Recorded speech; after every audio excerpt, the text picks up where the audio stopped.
with Jesus, and we need to end everything, all our activities in the name of Jesus. Sisimulan, ipagpapatuloy, at tatapusin natin ang ating misyon sa ngalan ng Panginoon.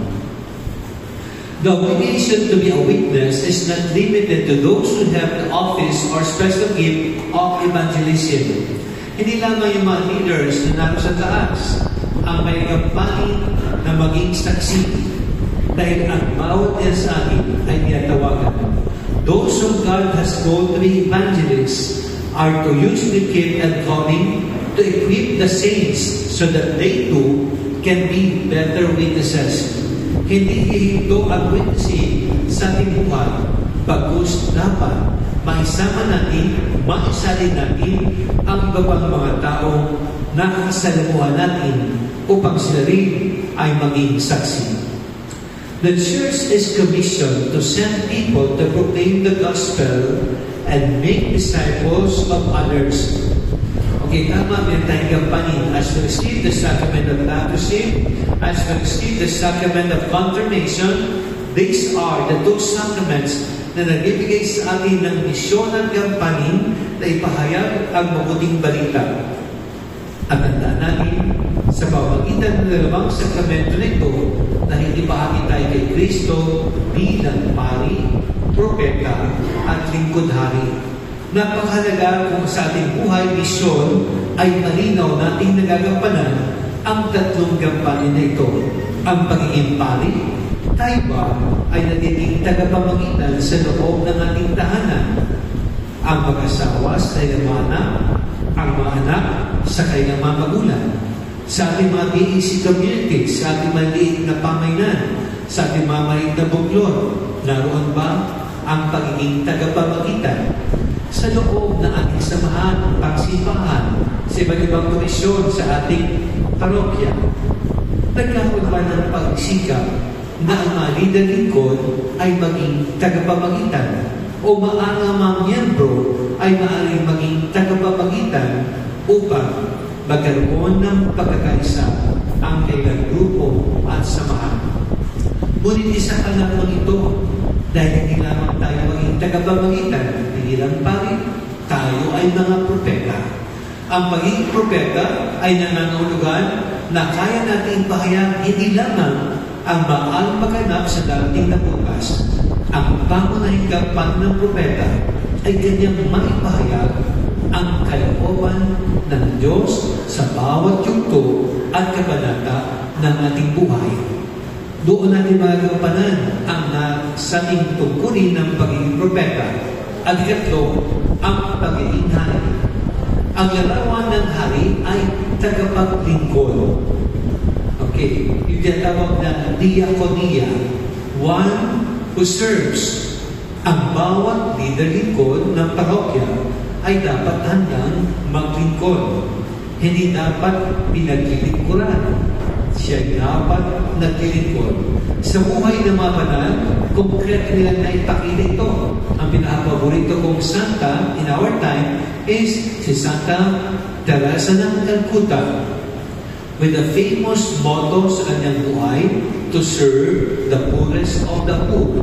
Mapaglingkuran ang pinakamahirap sa mahirap. Kaya nga, in doing so, naihambing ang kanyang buhay sa isang lapis at pencil in God's hand. Di ba napaganda kung tayo rin na mayroong mahalagang misyon na gagampanan, hayaan natin ipagamit ang ating buhay katulad ng isang lapis na may tasa, na may pampura, na kung saan ay hawakan ito ng Panginoon upang magdala at maisulat natin ang mabuting balita. The commission na ating nilaganggap ay nakasentro sa tatlong pagkilos ng pagiging pari, propeta, at hari. The church is called to make disciples, not just converts. Hindi lamang natin i-convert yung isang tao na hindi katoliko o wala silang panampalataya, atheist. They deny the existence of God. Ang ating gampanin ay magsikap na maanihan na mas marami pa ang maging alagad. mas marami pa ang makakilala sa ating Panginoon, mas marami pa ang magmahal sa ating Panginoon, mas marami pa ang sumunod at maglingkod sa ating Panginoon. A disciple is a student, an apprentice, someone who has decided to be with a master or teacher. And in this case, with Jesus, in order to become like the master or the teacher, kailangan po natin yun. Kaya nga tayo daw ay higit na katulad sa ating Panginoon with the sacrament of baptism. Diba? Tayo ay nakibahagi sa priestly, the prophetic, and the kingly functions of Christ. At kami man, mga pare, kami ni Father Vic, through holy orders, the holy ordination, sa mas mataas na paraan, kami ikitawagan to imitate the Lord in the priestly, the prophetic, and the kingly functions. That's why, in the celebration of the sacraments, we are in persona Christi. We are in the person of Christ. The fact that we are to make disciples, not just converts, of all the nations indicates that the Great Commission concerns far more than just evangelism.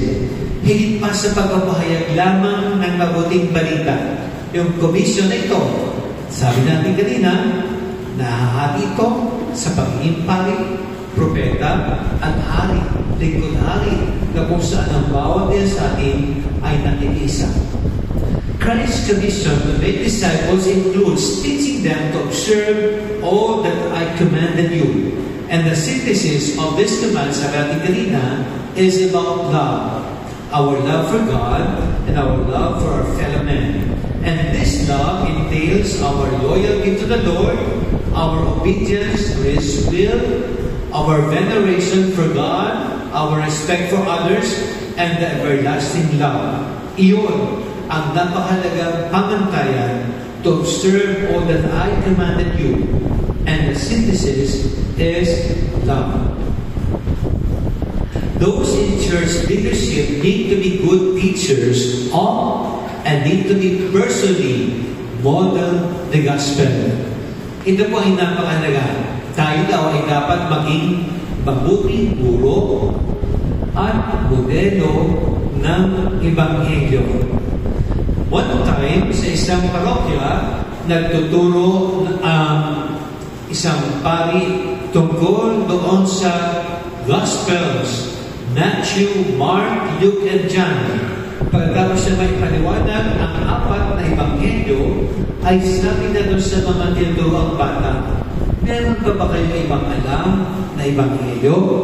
Isang bata, ang nagtas ng kamay, isang bata mataba nagsabi, Father, sa aming pong bahay, alam ko mayroong isang Ebanghelyo pa na matatagpuan doon. Na hindi ang pare nagsabi, o ano bang sinasabi mo, hindi tayo nagulungan dito, nag-aaralan natin ang Biblia, ang bagong tipan, ang mabuting balita. At sabi ng bata, meron pong totoo na mabuting balita sa amin. Siya po ang aking nanay. Nakita ng isang bata ang isang buhay na mabuting balita. Nakita niya ang isang Ebanghelyo sa katanguhan ng kanyang ina. Amen po ba yun? Sabihin sa tabi, ikaw ay mabuting balita. Ikaw ay mabuting balita. Tayong lahat ay mabuting balita. Amen? Pagtalong po yan. Dapat masaya kasi good news tayo, di ba? Mabuting balita, dapat masaya. The local church should put into place some formal means of discipling new believers, of grounding them in the faith and deepening their understanding. Diyan papasok ang role ng ating commission ng evangelization. Yung mga programang napapalog dito, dati nga, sa time ko, during na ako in charge sa commission of formation, ay meron tayong tatlong bagay na pinapahalagahan. Ito yung tawag na OPM. O is office, dati. Ito ang PASCA and PAC. P is program, dati ito ang Bible apostolate and Christ, Paris-Renewal Experience. And movements, we have the Crucillo and the Charismatic